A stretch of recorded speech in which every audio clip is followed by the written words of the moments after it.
Oke, silakan Pak. Nah, tadi dikatakan bahwa dengan diikrarkannya Sumpah Pemuda, resmilah bahasa Melayu yang kita pakai sejak abad ke-16 itu menjadi bahasa Indonesia. Berarti sebelumnya itu adalah kita memakai bahasa Melayu. Bahasa Indonesia baru kita pakai, kita namakan bahasa Indonesia tahun 28 ini. Lalu bahasa Melayu menjadi bahasa Indonesia itu mengapa kita harus mengambil bahasa Melayu tadi yang kita ambil menjadi bahasa Indonesia? Mengapa tidak bahasa Jawa, tidak bahasa Sunda, bahasa yang lain yang Indonesia ini banyak, mengapa tidak bahasa-bahasa itu yang kita jadikan sebagai bahasa nasional? Nah, bahasa Melayu itu sudah merupakan lingua franca di Indonesia. Itu bahasa anak negeri. Berapa lama dia hidup menjadi bahasa anak negeri? 1000 tahun lebih. Dari abad ke-7 sampai dengan abad ke-16.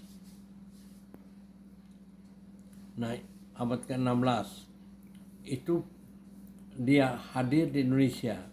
Ini bahasa Melayu ini bukan bahasa yang ada di luar Indonesia, tapi bahasa yang ada di Riau itu.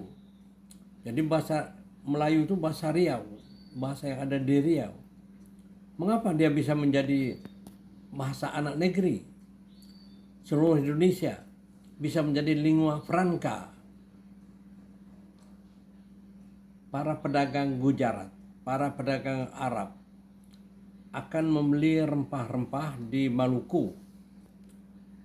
Kemudian dia belajar bahasa Melayu di Tanjung Pinang. Sekitar Tanjung Pinang. Dia belajar di sana, belajar bahasa Melayu, baru dia sesudah dia belajar dia mengetahui, baru dia bahasa Melayu itulah yang dibawanya ke daerah-daerah Pontianak, Banjarmasin, Samarinda, terus kota-kota besar, kemudian sampai Manado, lalu akhirnya ke Ternate. Ya, Ternate tempat pedagang tempat membeli rempah-rempah itu. Rempah-rempah itu lalu dijualnya ke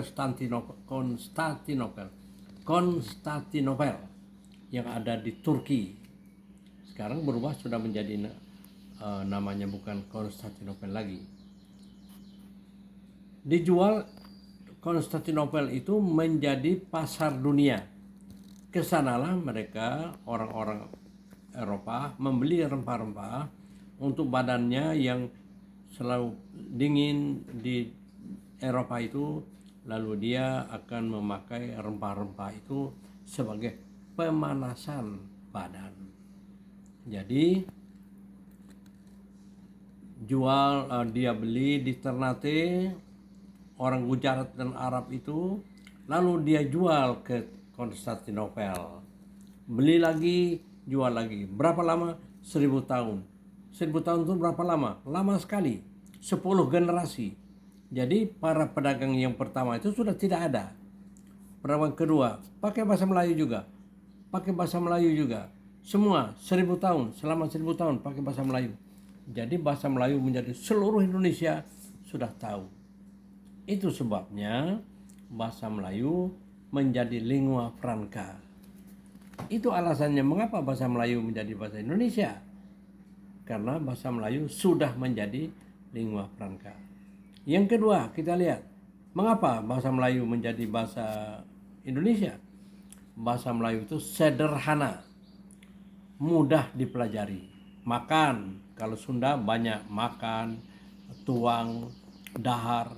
Tapi kalau bahasa Melayu makan, anjing makan, orang makan, makan pagi, makan semua, makan namanya. Jadi tidak ada tuang, tidak ada dahar seperti di Sunda. Jadi tidak ada perbedaan, tidak ada tingkatan bahasa.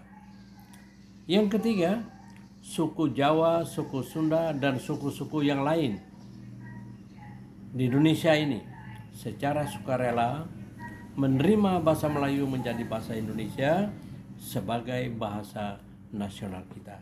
Jadi, mengapa bahasa Melayu menjadi bahasa Indonesia? Bahasa Melayu itulah tiga sebab. Bahasa Melayu menjadi lingua franca, bahasa Melayu sederhana, suku Sunda, suku Jawa sudah rela menerima bahasa Melayu menjadi bahasa nasional. Yang keempat, bahasa Melayu mampu menjadi bahasa ilmu pengetahuan dan teknologi.